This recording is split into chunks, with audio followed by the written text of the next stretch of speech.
अवधूत चिंतन श्री गुरुदेव दत्त. काल आपण सद्गुरूची महती याच्यावर आपण प्रवचन ऐकलं. आज भगवती कुंडलिनी याबद्दल परमपूज्य मामा म्हणतात ते कुंडलिनी जगदंबा जे चैतन्य चक्रवर्तीची शोभा जिया विश्वबीजाची या कोंभा सावली केली. जे शून्यलिंगाची पिंडी जे परमात्मया शिवाची करंडी जे प्रणवाची उघडी जन्मभूमी. वरील ओव्या श्री सद्गुरू ज्ञानेश्वर माऊलींच्या भावार्थ दीपिकेच्या 6व्या अध्यायातील आहेत. माऊली भगवती कुंडलिनीला केवढे महत्त्व येथे देत आहेत ते पाहण्यासारखे आहे. ती महामाया जगदंबा कुंडलिनी चैतन्य चक्रवर्ती असा जो परमात्मा त्याच्या शोभेचे कारण आहे, त्या परमात्म्याला या जगदंबेमुळेच शोभा आलेली आहे असे माऊली म्हणतात. श्रीमद शंकराचार्यांनी त्यांच्या नितांत सुंदर अशा देव्यापराध क्षमापण स्तोत्रात म्हटलेच आहे की चिताभस्मालेपो गरलमशनं दिक्पटधरो जटाधारी कंठे भुजगपतिहारी पशुपति कपाली भूतेशो भजति जगदीशैकपदवीं भवानी त्वत्पाणि ग्रहण करि परिपाठी फलमिदं. चिताभस्माचे ज्याने लेपन केले आहे, ज्याला सेवन करण्यासाठी विष आहे, दिशा हेच ज्याचे वस्त्र, जटाधारी व कंठात महाभुजंग वासुकी धारण केलेले भगवान शंकर आहेत. या पशुपतींनी हातात भिक्षापात्र म्हणून कवटी धारण केली आहे व शृंगी भृंगी इत्यादी भूतगणांचे ते अधिपती आहेत. पण असे असूनही त्यांना जगदीश ही श्रेष्ठ पदवी प्राप्त झाली आहे. हे कशामुळे? तर हे माते, तुझ्याशी केलेल्या पाणीग्रहणाचे हे फल आहे. ह्या जगदंबा कुंडलीने विश्वबीज असा जो परमात्मा त्याच्या जीवात्मारूपी कोंभावर, शंकराच्या पिंडीवर नाग ज्याप्रमाणे फणा काढून सावली करतो त्याप्रमाणे सावली केली आहे. ती जगदंबा अव्यक्त परमात्म्याची जणू साकार पिंडीच आहे. ती परमात्मा सदाशिवाचे जणू संपुष्टच आहे. तसेच ती प्रवणाची प्रत्यक्ष जन्मभूमीच आहे. अशी भगवती कुंडलिनीच जगताच्या उत्पत्तीचे कारण होय. श्वेतरी उपनिषदात जगताचे कारण ब्रह्म कसे यासंबंधी ब्रह्मवादी ऋषी विचार करतात असा भाग आला आहे. हरि ओम ब्रह्मवादिनो वदन्ति किं कारणं ब्रह्म. ब्रह्मवेत्ते म्हणतात जगताचे कारणभूत ब्रह्म कसे, मग प्रमाणांतरादिनी ज्ञात होत नाही म्हणून त्यांनी ते ध्यानयोगानुगता अपश्यन् देवात्मशक्तिं स्वगुणैर्निगुणाम् यः कारणानि निखिलानि तानि कालात्मयुक्तान्यधिष्ठते का. ध्यानयोगाच्या अनुशीलनाने अनुभवले की स्वतःच्या गुणांनी आच्छादित अशी परमात्म्याची शक्ती, देवात्मशक्तीच एकटी काळापासून आत्म्यापर्यंत सर्व कारणांचे अधिष्ठान आहे. यासंबंधी एकदा माऊलींना कोणी एकाने प्रश्न विचारला, महाराज, आपण तर सर्व सनातन वैदिक धर्माचे अनुयायी आहोत, वेद प्रामाण्य मानणारे आहोत, मग तुम्ही ही जी भगवती कुंडलिनी म्हणता आहात तिला वेदात कोठे आधार आहे काय? त्यावर माऊली म्हणतात की वेदात अनेक भाग आहेत. त्यापैकी जे तंत्रमार्ग आहेत त्यात रुद्रयामाल तंत्र म्हणून एक प्रसिद्ध तंत्र आहे. ह्या तंत्राची अनेक पटले आहेत. त्यापैकी एका पटलात किंवा प्रकरणात यासंबंधी खुलासा केलेला आहे. तो खुलासा असा आहे की वेदाधीनं महायोगं योगाधीनाच कुंडलिनी. वेदात जे अनेक प्रकारचे योगांचे वर्णन केलेले आहे त्यापैकी सर्वश्रेष्ठ असा जो योग आहे त्यासच महायोग असे म्हणतात. अशा या श्रेष्ठ महायोगाच्या सहाय्यानेच श्री शक्ती कुंडलिनी जगदंबा जागृत होत असते. ही कुंडलिनी शक्ती वेदांतर्गत महायोगाधीन आहे. आता तिच्या अधीन कोण आहे तर कुंडल्याधीनं चित्तं तुम चित्ताधीनं चराचरम. त्या कुंडलिनी भगवतीच्या अधीन चित्त आहे व त्या चित्ताच्या ताब्यात कवा अधीन अखिल चराचर आहे. म्हणून एका वेदाच्या जाणण्याने महायोगाचे, त्यामुळे कुंडलिनीचे, त्यामुळे चित्ताचे व त्यामुळे चराचराचे ज्ञान होते. असे जे वेद आहेत ते परमेश्वराच्या निश्वासातून उत्पन्न झालेले आहेत. त्यांची थोरवी वर्णन करताना माऊली म्हणतात की जया निद्रिताचा घोरू. तर अशा वेदांच्या अधीन भगवती शक्ती व तिच्या ताब्यात चित्त असून त्या चित्ताच्या अधीन अखिल चराचर आहे. माऊलींनी या एकाच ओवीत हा सर्व खुलासा अतिशय सुंदर व नेमका केलेला आहे. माऊली म्हणतात करणे वा न करणे हे आगवे तोची जाणे. विश्व चळतसे जेणे परमात्मेनी. हे सर्व विश्व ज्या सत्तेच्या योगे चलनवलन पावते ती सत्ता म्हणजेच कुंडलिनी शक्ती होय. भगवान ऐतरेय ऋषींनी उपनिषदात हेच सांगताना फारच बहारीचे वर्णन केलेले आहे. ते म्हणतात आत्मा हा इदमेक एकाग्रम नान्यत किंचित. सर्वप्रथम परमात्मा हा अगदी एकटाच होता, दुसरे कोणीही नव्हते. मग त्याने एकोहम बहुश्याम असा संकल्प केला व ईक्षण केले. स ईक्षते, तीच भगवती शक्ती. तिच्याचमुळे सर्व सृष्टी निर्माण झाली.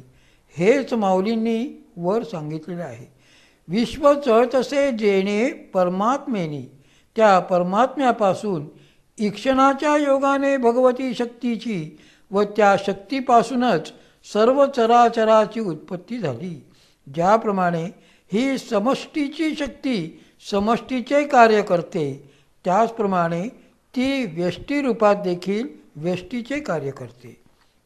आणि म्हणून प्रत्येक भूताच्या ठाई ती शक्ती आहे. प्रत्येक मानवात ती आहे. पण ही शक्ती मानवात मात्र माऊली म्हणतात त्याप्रमाणे अधोमुख सर्पिणी दिलेले असे. अधोमुख करून निद्रिस्त आहे. म्हणूनच हिला जागृत करून हिचे मुख ऊर्ध्व झाल्याशिवाय प्राणीमात्रांकडून होणारी धर्म, अर्थ, काम, मोक्ष यांच्यासाठी केली जाणारी व्रते, अनुष्ठाने वगैरे सिद्ध होणार नाहीत. पण ही शक्ती जागृत कोणाकडून होईल तर माऊली म्हणतात त्याप्रमाणे एवं गुरुक्रमे लाधले. असे गुरुपरंपरेने वारसा प्राप्त झालेले जे अधिकारी सत्पुरुष आहेत त्यांची सेवा करून त्यांच्या कृपेनेच ही जागृत करून घ्यावी लागेल. नारद भक्तिसूत्रात देवर्षी नारदांनी म्हटलेलेच आहे की मुख्यतस्तु महत्कृपयैव. पण नुसती शक्ती जागृत करून घेतली आणि त्यांनी सांगितल्याप्रमाणे नित्य साधना केली नाही तर काहीही उपयोग नाही. साधना म्हणजे अभ्यास केला तरच वासनांचा क्षय होऊन कर्मफल जो परमात्मा त्याची प्राप्ती होईल. आता कुंडलिनी शक्ती म्हणजे काय ते बघूया. हठयोग प्रदीपिका नावाचा ग्रंथ आहे. त्यात प्रत्येक प्रकरणाला उपदेश असे म्हटले आहे. तर त्याच्या तृतीय उपदेशात म्हटले आहे की सशैले वनधात्रीणां यथाधारो हि नायका. सर्वेषां योगतंत्राणां तथा धारो हि कुंडलिनी. ज्याप्रमाणे वन, पर्वत, नदी, सरोवर व समुद्रासह पृथ्वी या सर्वांचा आधार शेष आहे, परमात्म्याची शक्ती समष्टी रूप, त्याचप्रमाणे सर्व योगांचा व तंत्राचा आधार कुंडलिनी म्हणजे परमात्म्याची शक्ती व्यष्टीरूप शक्ती आहे. या संदर्भात माऊलींनी 6व्या अध्यायात अधोमुख सर्पिणी निदेली असे म्हटले आहे. ही नागिनी अथवा सर्पिणीच सर्व प्राणीमात्रांच्या शरीराची आधाररूपा आहे. या शरीरातील मन, बुद्धी, चित्त, अहंकार, इंद्रिये आदी 36 तत्वांचा आधार हीच शक्ती आहे. म्हणूनच हिची जागृती न होता इतर कुठलेही उपाय केले तर ते व्यर्थच जाणार. त्यासाठी हिची जागृती आवश्यक आहे आणि ही शक्ती जागृत व्हावी म्हणून श्री गुरूंची कृपा संपादन करणे आवश्यक आहे. आता ही शक्ती शरीरात कुठे असते असा प्रश्न पडेल. रुद्रया मूलतंत्रात यासंबंधी असे सांगितले आहे की ध्यायेत कुंडलिनी सूक्ष्मां मूलधार निवासिनीं तामिष्टदेवतारूपां सार्धस्त्रीवलयान्वितां. ही सूक्ष्म ब्रह्माशक्ती मूलाधार स्थानी निवास करून राहते. तीच इष्टदेवता रूप समजून तिचे ध्यान करावे. ती 3.5 वेढे घालून तेथे बसली आहे. जर ह्या भगवती कुंडलिनी शक्तीचे ध्यान करून तिला श्री सद्गुरु कृपेने शरण गेले तरच मूलाधार चक्रात निवास करीत असलेली ती महाशक्ती सूक्ष्म रीतीने अवलोकनात येईल. तिचे स्वरूप कसे असेल तर पुढे सांगतात. कोटी सौदामिनी भासां स्वयंभूलिंगवेष्टिनीं तामुत्थाप्य महादेवी प्राणमंत्रेण साधका सुप्ता नागोपमा येषा स्फुरंगती प्रभया स्वया अहिवत संधि संस्थाना वाग्देवी बीज संज्ञका. कोटी सौदामिनी सारखी विजेसारखी स्वयंभू लिंगाला वेढून बसलेली ती महादेवी साधक प्राणमंत्राच्या साहाय्याने प्राणायामाच्या साहाय्याने उत्थापित करतात. हेच वर्णन माऊलींनी फारच बहारीचे केलेले आहे. 6व्या अध्यायात माऊली म्हणतात. तव येरीकडे धनुर्धरा आसनाचा उभारा शक्ती करी उजगरा कुंडलिनी नागाची पिले कुंकुपे नाले वर्ण घेऊनी आले सेजे जैसे तैशी ते कुंडलिनी मोटकी औटवळणी अधोमुख सर्पिणी निदेली असे. विद्युल्लतेची विडी वन्यज्वालाची घडी पंधरेयाची चोखडी गोटी वक्जैसी तैसी सुबद्ध आटली पुटी होती दाटली ते वज्रासने चिमुटली सावध होय. तेथ नक्षत्र जैसे उलंडले की सूर्याचे आसन मोडले तेजाचे बीज विरूढले अंकुरेसी तैसी वेडिया ते सोडिती कवतिके अंग मोडिती कंदावरी शक्ती उठली दिसे. माऊली म्हणतात. इतके जो होत आहे तोच आसनाच्या आचीमुळे दुसऱ्या बाजूने कुंडलिनी शक्ती जागृत होते. ती शक्ती 3.5 वेढे घालून त्यात आपले तोंड खुपसून झोपी गेल्याप्रमाणे स्वस्थ पडलेली असते. नागांची पिले कुंकुवाने माखल्यावर दिसावीत तसा तिचा वर्ण आहे. विजेच्या वलयाप्रमाणे, अग्निज्वालांचे एकावर एक रचलेल्या थराप्रमाणे किंवा 100 नंबरी सोन्याप्रमाणे घोटून चकचकीत केल्याप्रमाणे अत्यंत तेजस्वी आहे. ती कुंडलिनी शक्ती आपल्याच अंगाभोवती आवळून राहिल्याप्रमाणे अंकुचित होऊन राहिलेली असून वज्रासनाच्या दाबाने चिमटा बसल्यामुळे सावध होते.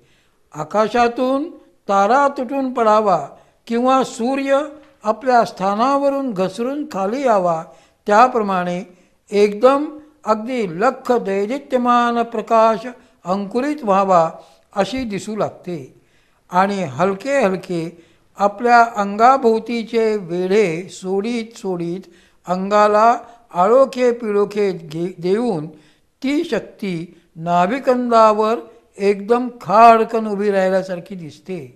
पण ही शक्ती याप्रमाणे जागृत कशी होते, ती कशामुळे जागृत होते ते आपण उद्या पाहूया.